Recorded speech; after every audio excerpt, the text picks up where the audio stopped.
Charles Phillips with Mckaig Chevrolet Buick, your East Texas dealer for the people.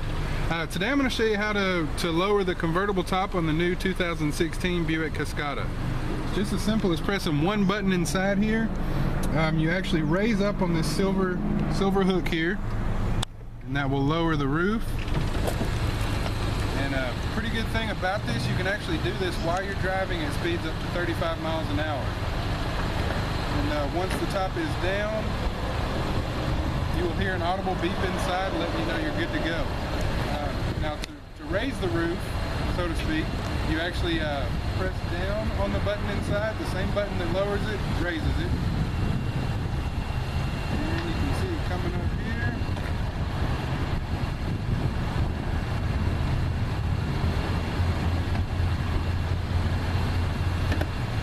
And you hear the same audible beep inside letting you know it is secure.